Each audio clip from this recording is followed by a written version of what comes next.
교회에서 일을 하던 중에 잠시 교회 앞마당에 나갔습니다. 당시에 저는 마음에 소중히 여겼던 무언가를 잃어버리고 마음에 상실감을 가지고 있었는데요. 교회 앞마당을 몇 번 왔다 갔다 걸으면서 저기 갤러리 앞에 의자에 한번 앉아보자 이런 생각이 들었습니다. 생각해 보니까 제가 여기 교회 온 지 벌써 7개월째인데 그 자리에 앉아보는 것이 그날 처음이었던 것 같습니다. 의자에 앉아서 마당 곳곳에 있는 나무와 풀들, 또 화분에 담겨 있는 여러 식물들을 바라보고 있는데 뭐라고 설명할 수 없는 평온함이 제 안에 가득히 스며 들어오는 것을 느끼게 되었습니다. 그 짧은 약 10분에서 15분 정도의 시간이 그날 내내 제 마음을 평온하게 해주는 힘이 되었습니다. 그리고 그날 저녁 기도하면서 저는 마음으로 이렇게 감사했습니다. 하나님께서 오늘 저에게 주신 것들로 인하여 주님께 감사합니다. 라고 말입니다. 하나님이 주시는 평온함으로 채워진 저에게 잃어버렸던 그것은 더 이상 중요한 문제가 아니었습니다. 또한 그것을 잃어버림으로써 내일 어떤 어려움을 만나게 되더라도 그것도 중요한 문제는 아니었습니다. 오늘 있다가 내일 사라질 어떤 것이 있어도, 예를 들면 오늘 보이는 눈이 내일은 보이지 않게 되더라도, 혹시 내일 건강을 잃거나 생명을 잃거나 또 사랑하는 소중한 사람을 잃게 된다 해도 주신 분이 여호와이시고 취하신 분도 여호와시니 오늘 나에게 그것을 주셨던 여호와의 이름을 찬송합니다 라고 주님께 문득 사랑의 고백을 드리게 되었습니다. 오늘 우리가 살펴볼 욥의 모습도 이러했습니다. 물론 제가 느꼈던 그날의 상실감과 그 상실을 덮는 하나님의 평온함으로 욥이 이렇게 고백한 것인지는 잘 모르겠습니다. 그러나 분명한 것은 욥도 사랑했던 많은 것들을 잃어버리고 상실감에 몸서리를 치던 그때에 하나님께 사랑의 고백을 드렸다는 것입니다. 주신 분이 여호와이시고 거두신 분도 여호와시니 여호와의 이름이 찬송을 받으실지니이다. 모든 재산을 잃었을 때, 자녀들을 한날 한시에 다 잃었을 때, 건강까지 다 잃었을 때 욥은 사라져버린 그것들로 인하여 하나님을 원망하기보다는 그것이 하나님께서 주셨던 것임을 기억합니다. 그리고 그것이 어제 있다가 오늘 사라졌다 해도 다 하나님이 주신 것이니 하나님 뜻에 감사하며 여전히 하나님을 신뢰하고 찬송하겠다고 사랑의 고백을 드리고 있습니다. 그런데 욥은 그렇게 했다 할지라도 우리는 욥기를 읽으면서 이런 마음을 떨치기가 어렵지요. 어떻게 하나님께서 욥에게 이러실 수가 있을까? 그는 자녀의 생일 때마다 혹시 자녀가 마음으로 하나님을 욕되게 하지 않았을까 하여 자녀의 수에 맞추어 번제를 드리던 사람입니다. 하나님께서 인정하실 정도로 욥은 온전하고 정직하여 하나님을 경외하며 악에서 떠난 자였다고 성경은 말씀합니다. 그런데 이런 욥에게 하나님은 모든 것을 잃게 하셨지요. 그것도 하늘에서 내려오는 불에 의해서, 어디선가 불어오는 바람에 의해서, 즉 하나님이 운행하신다고 믿었던 자연 현상을 통해서 하루아침에 모든 것을 상실하게 하신 것입니다. 이럴 때 욥의 상황을 우리는 무엇이라고 표현할 수 있을까요? 하나님, 어떻게 욥에게 이러실 수 있습니까? 욥이 뭘 그렇게 잘못했다고, 혹은 아무리 많은 잘못을 했을지라도 어떻게 한 사람에게 이렇게 끔찍하고 엄청난 일이 연달아 일어나게 하십니까? 어쩌면 이것은 현실의 문제 속에서 우리가 품는 생각과도 비슷합니다. 우리도 고통을 만나면 생각하지 않습니까? 왜 내게 이런 일이 일어나지? 전능하신 하나님의 자녀인 내게 왜 이런 일이 일어났지? 그리고 이 일을 정말 하나님이 허락하신 거라면 하나님이 어떻게 나한테 이러실 수가 있는가? 물론 지금 성경을 보는 우리는 욥에게 일어난 재앙이 사실은 하나님에 의한 것이며 그 속에 놀라운 의미가 담겨 있음을 알고 있습니다. 그러나 그것을 겪어야 하는 당사자인 욥은 그 의미를 알 수가 없습니다. 다만 이해할 수 없는 고통 속에서 욥이 겪어야 했던 것은 가장 사랑하고 편이 되어줘야 할 아내가 던지는 비난의 말이었습니다. 당신이 그래도 자기의 온전함을 굳게 지키느냐? 하나님을 욕하고 죽어라. 또한 욥을 위로하겠다는 목적으로 모여든 3명의 친구들은 어떻게 합니까? 네가 이렇게 재앙을 당한 것을 보면 너는 하나님 뜻대로 살지 않은 것이 분명하다. 네가 이렇게 된 것은 잘못한 것이 있어서다. 네가 잘했어야지. 지금이라도 돌이켜. 그러면 하나님이 반드시 회복시켜 주실 거야. 그런데 정말 그렇습니까? 욥이 잘못을 했기 때문에 그런 일을 당했습니까? 아니면 반대로 욥이 지금이라도 뭔가를 제대로 고치고 잘하게 된다면 그런 일들이 없어지는 것입니까? 욥의 친구들은 너무도 확고하게 자신의 논리와 교리를 주장하지만 욥의 이야기를 아는 우리들은 욥이 무엇을 고쳐야 해결되는 것이 아니라는 것을 압니다.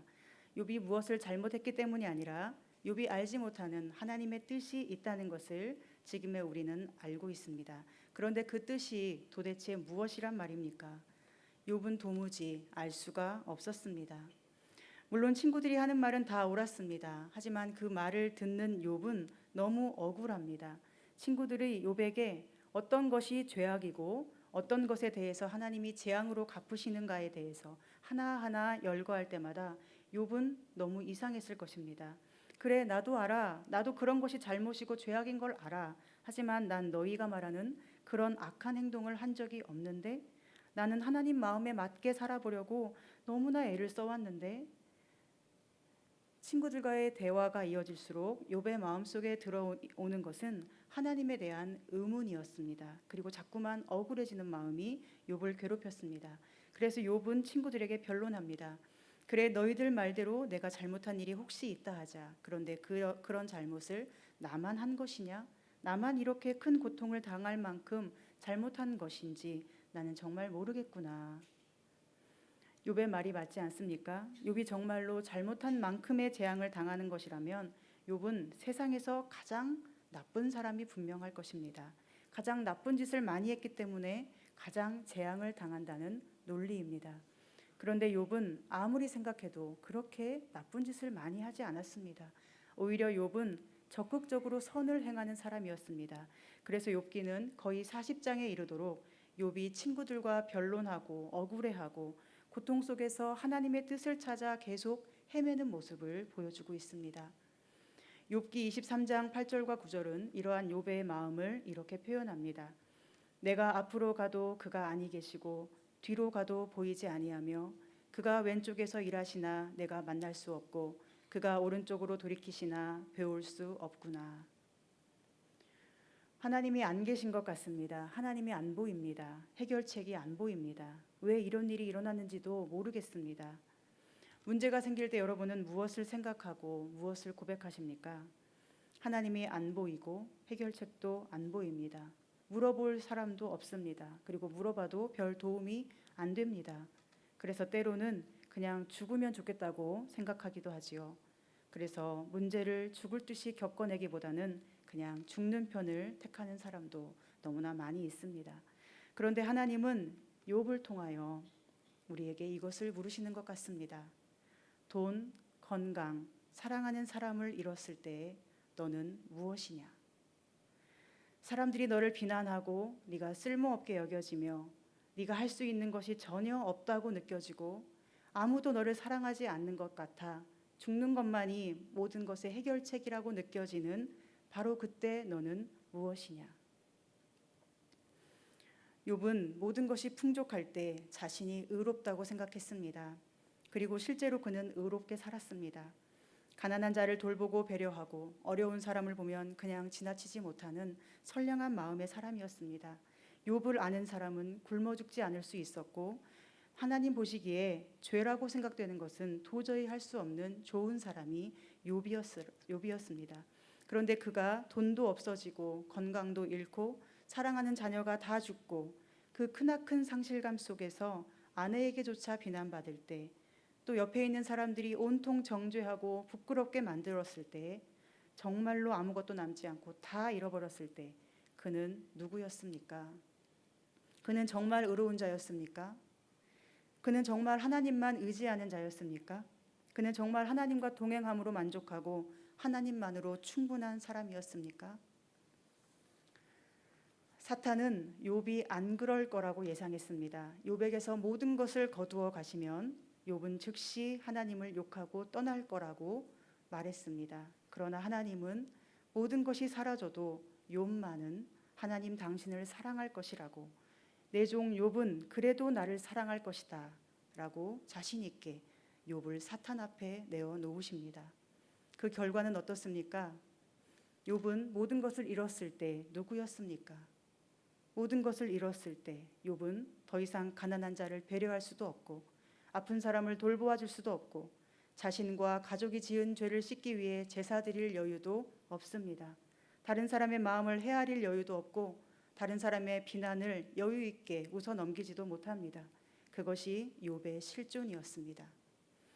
하나님께서는 인생의 고비를 통하여 우리의 실존을 보게 하십니다. 이것들이 사라질 때 너는 어떤 사람이냐? 네가 정말 의지하는 것은 사람이냐 하나님이냐? 이것을 물으십니다. 오늘 이 자리에서 하나님을 예배하는 여러분의 실존은 어떤 것입니까? 우리는 하나님을 의지한다고 하지만 사실은 하나님보다 더 의지하는 것들이 얼마든지 있습니다. 하나님을 의지하지만 만약 내가 살고 있는 집이 어느 날 갑자기 무너지거나 불에 타버린다면 그때는 어떻게 하시겠습니까? 그때도 괜찮고 그래서 찬송하고 감사하실 수 있습니까? 우리는 하나님을 의지한다고 합니다. 그런데 세상에서 내가 가장 사랑하는 사람이 어느 날 갑자기 죽어서 다시는 볼 수도 만질 수도 없다면 어떻게 하시겠습니까? 내 모든 걸 바쳐도 아깝지 않은 그 사람이 갑자기 죽어서 함께할 수 없는 그때에도 하나님이 계시니 괜찮다고 웃으며 찬송할 수 있겠습니까? 우리는 하나님을 의지해서 힘이 난다고 합니다. 나는 하나님 때문에 힘이 나고 하나님 때문에 모든 것을 잘할 수 있다고 자신만만하게 말하기도 합니다. 그런데 어느 날 갑자기 큰 병을 얻게 되고 몇십 시간의 수술을 받게 되고 또 수술을 해도 결과를 예측할 수 없다면 그때는 어떻게 하시겠습니까? 또는 불의의 사고로 팔다리가 잘려나가거나 평생 장애를 안고 살게 되거나 눈이 안 보이고 귀가 안 들리거나 그런 말 못하는 장애를 안고 살게 된다면 그때도 여러분은 하나님이 나의 힘이시니 괜찮고 감사하다고 웃을 수 있겠습니까? 또는 내 사랑하는 사람이 그런 장애를 가지게 되어서 평생 내가 돌보고 책임져야 된다면 그때에도 여러분은 항상 기쁘고 즐겁고 웃을 수 있으십니까? 정말로 내가 의지하는 것이 하나님인지 아니면 돈과 건강과 명예인지 모든 것을 잃어버린 그때에야 비로소 우리는 자신의 실존을 정확하게 알 수 있습니다. 바로 이렇게 자신의 실존이 아무것도 아님을 느낄 때 욥은 이런 고백을 한 것입니다. 내가 앞으로 가도 그가 아니 계시고 뒤로 가도 보이지 아니하며 그가 왼쪽에서 일하시나 내가 만날 수 없고 그가 오른쪽으로 돌이키시나 배울 수 없구나. 그러나 내가 가는 길을 그가 아시나니 그가 나를 단련하신 후에는 내가 순금같이 되어 나오리라. 하나님이 안 보이지만 왜 이런 일이 일어났는지 알 수 없지만 내가 아는 것 한 가지는 그분만이 나의 길을 아신다는 것이다. 이것이 욥의 고백입니다. 한편 욥기 13장 15절에는 이런 고백도 있습니다. 그가 나를 죽이시리니 내가 희망이 없노라. 그러나 그의 앞에서 내 행위를 아뢰리라. 이 말씀을 다른 번역으로 읽으면 이렇습니다. 그가 나를 죽이실지라도 나는 그를 신뢰하겠다. 그리고 내 사정을 그분께 아뢰겠다. 그가 나를 죽이실지라도 나는 그를 신뢰하겠다. 그리고 내 사정을 그분께 아뢰겠다. 고통 앞에서 하나님을 찾을 때 욥의 친구들은 욥을 위로하지 않았고 욥의 사정을 알아주지도 않았습니다. 오히려 그들은 욥이 믿고 의지하는 하나님의 모습을 왜곡하기만 했습니다. 그들은 하나님을 만나보지도 못한 자들이었고 그래서 하나님에 대하여 듣고 하나님에 대해서 알고 있는 지식들만 나열하면서 욥을 정죄하기에 급급했습니다. 또한 나중에 엘리후라는 사람이 등장해서 욥을 정죄하는 세 친구들에게 화를 내지만 엘리후도 역시 욥을 정죄하고 하나님을 왜곡하는 것은 마찬가지였습니다. 엘리후는 하나님을 마치 절대 군주의 모습으로 묘사합니다. 명령하면 무조건 기계적으로 복종해야 하는 분, 그것이 하나님인 것처럼 말합니다. 하나님이 하라면 하는 것이고 하나님이 하지 말라면 안 하는 것이지 하나님이 하신다는데 네가 무슨 말이 그렇게 많으냐라며 엘리후는 욥을 절대군주 하나님 앞에 반역하는 자로 정죄합니다. 그런데 정말 하나님이 절대군주 같으신 분입니까? 그분이 말씀하시면 우리는 무조건 복종하고 기계처럼 움직여야 할까요? 하나님은 그런 분이 아니십니다. 하나님은 우리 한 사람 한 사람을 향한 놀라운 사랑을 가지고 계시고 하나님의 모든 명령과 계획은 우리와의 사랑의 관계 안에서 약속을 바탕으로 이루어지는 것입니다. 우리의 억지스러운 순종은 받으시지도 원하시지도 않으시고 사랑에서 우러나오는 자발적인 순종과 헌신을 하나님은 기쁘게 받으십니다. 그렇다면 욥을 정죄하고 하나님을 왜곡하는 엘리후도 역시 어떤 사람입니까? 하나님에 대해서는 잘 알지만 하나님을 인격적으로는 알지 못하는, 즉 하나님을 진정으로 만나지는 못한 사람이었습니다. 그런데 욥은 그 모든 상황 속에서 이렇게 말하는 것입니다. 내게 일어난 일이 어떤 이유에서인지 모르지만 나는 그래도 하나님을 기다릴 것이다. 내가 왜 고난 당하는지 알 수 없지만 나는 그 이유를 설명해 주실 하나님을 기다릴 것이다. 하나님이 나를 죽이실지라도 나는 그분을 신뢰할 것이며 나에게 이 모든 것의 의미를 가르쳐 주실 하나님께 내 사정을 아뢰할 것이다. 욥은 친구들처럼 자기 의로움의 틀에 갇혀 하나님을 왜곡하지 않습니다.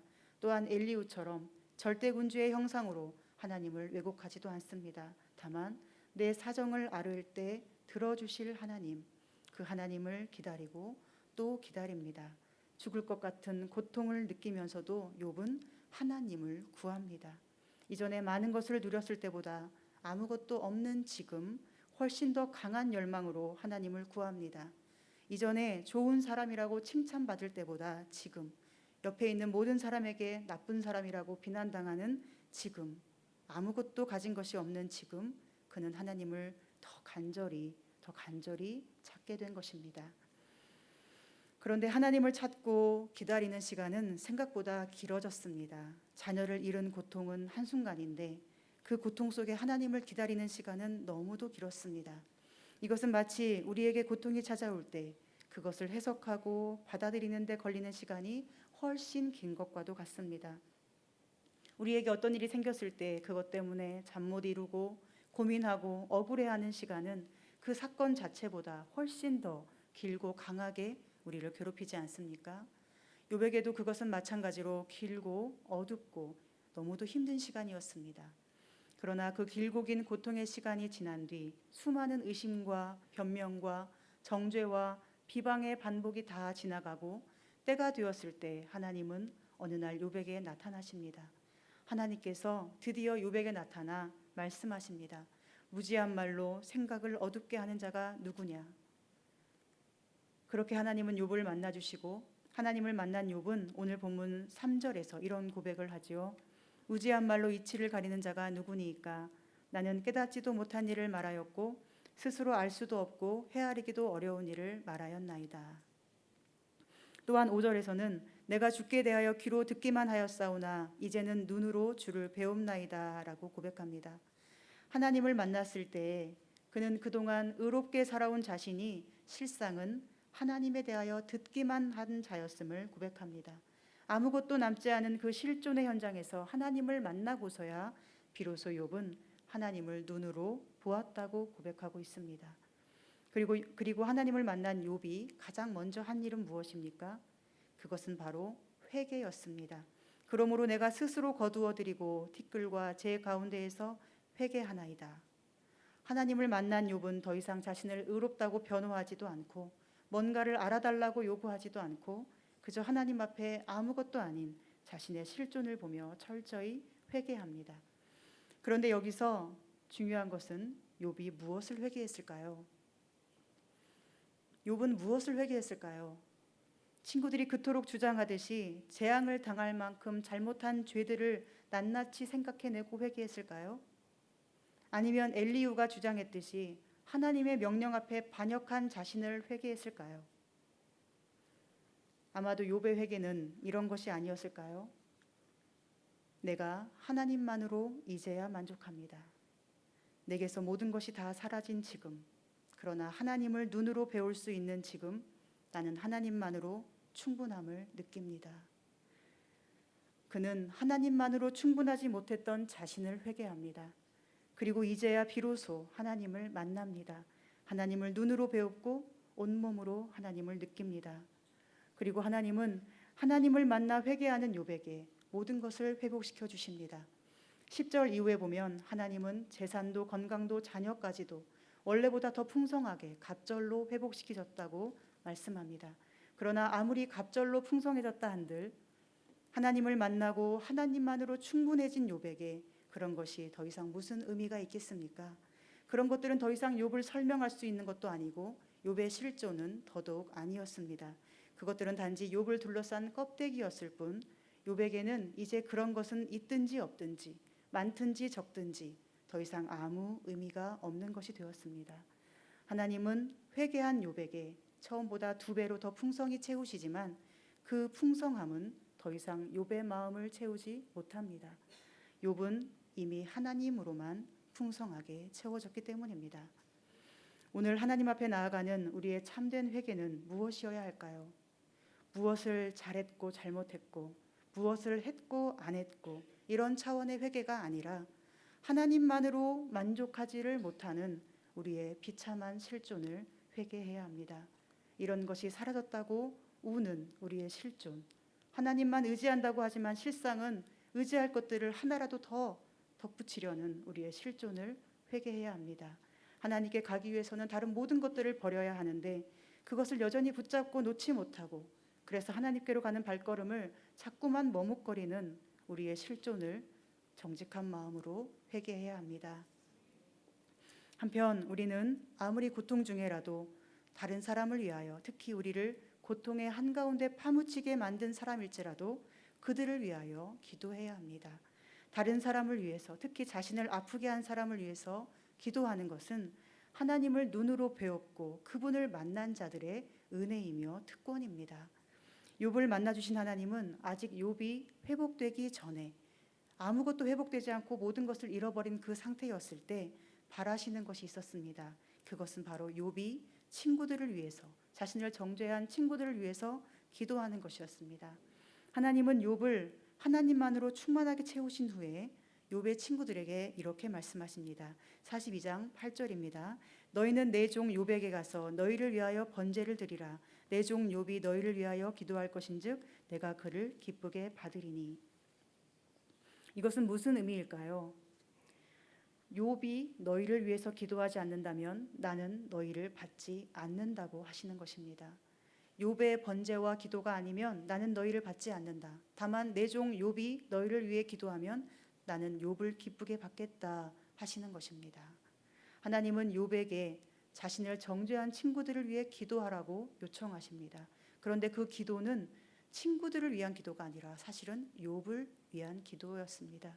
친구들은 욥을 찾아가 번제와 기도를 부탁하고 욥은 친구들을 위하여 기도합니다. 그리고 9절에 보면 여호와께서 욥을 기쁘게 받으셨다라고 말씀합니다. 하나님은 욥의 기도를 통하여 친구들을 받으신 것이 아니라 욥을 기쁘게 받으셨습니다.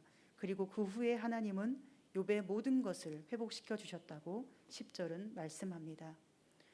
수많은 사람들이 있고 스스로 옳다고 여기는 사람도 많고 스스로 옳다고 여기는 그것으로 당당하게 사람들을 정죄하는 사람도 너무나 많습니다.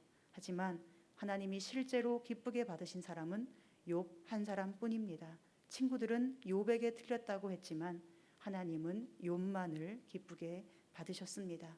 하나님이 기쁘게 받아주신다면, 하나님이 나를 회복시켜 주신다면 우리를 핍박하고 정죄하는 자들을 위하여 기도하지 못할 이유가 무엇이겠습니까? 또 한 가지 우리가 눈여겨볼 것은 고난 당한 후에 욥은 친구들에게 무언가를 받을 수 있는 넉넉한 마음이 되었다는 것입니다. 11절에 보면 욥의 형제 자매와 이웃과 친구들이 와서 그가 받은 재앙과 고난에 대해 슬퍼하고 위로하며 금고리를 하나씩 주었는데 욥은 그것을 기꺼이 받았습니다. 고난 당하기 전에 욥은 많이 가진 자로서 누군가에게 베풀어 주기를 더 즐겨했을 것입니다. 그러나 고난 이후에 그는 더 가진 자가 덜 가진 자신에게 무언가를 줄 때 그것을 거절하거나 부끄러워하지 않고 흔쾌히 받는 사람이 되었습니다. 고난이 사람을 변화시킵니다. 더 겸손하게 하고 더 기도하게 하고 넉넉한 마음을 주고 여유를 누리게 해줍니다. 고난이 인간을 더 인간답게 만들어줍니다. 그렇다면 욥의 고난은 그 고난을 당할 만한 가치가 있는 것일까요? 아니면 어떻게든 없었어야 하는 것일까요? 하나님에 대하여 귀로만 듣고 자기 실존은 모른 채 하나님을 만나는 경험이 없이 이 땅에서 고난 없이 사는 것이 좋은가요?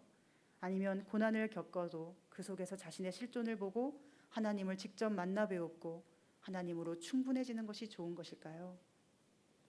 우리는 고난을 만나면 불평하고 원망하기 쉽습니다. 내가 그동안 해온 의롭고 선한 일을 더 이상 할 수 없어질 때 우리는 낙심하기가 쉽습니다. 이전보다 몸이 약해져서 더 일할 수 없을 때, 더 이상 봉사할 수 없을 때, 더 많은 일을 힘차게 할 수 없을 때 많은 사람들은 마음이 약해지지요. 그러나 돈을 잃고 건강을 잃고 나에게서 모든 껍데기가 벗겨지고 알몸으로 하나님 앞에 비추어질 때 그동안 베푼 선행을 더 이상 할 수 없고 오히려 남에게 신세지는 사람이 되어야 할 때 그때가 바로 나의 실존을 보고 하나님을 깊이 만나는 은혜의 순간임을 기억하시기 바랍니다. 때로 우리에게도 고통이 올 것입니다. 설명할 수 없고 이해할 수 없는 고통이 어느 날 갑자기 우리를 찾아올지 모릅니다. 그러나 그 속에서 우리가 취할 마음의 태도는 내가 뭘 잘못해서 이런 일이 일어났을까 자책하는 것도 아니고 내가 뭘 그렇게 잘못했다고 이런 일이 나에게 일어났나 억울해하는 것도 아닙니다. 모든 고통의 순간에 우리가 취할 태도는 오직 하나님을 신뢰하는 것입니다.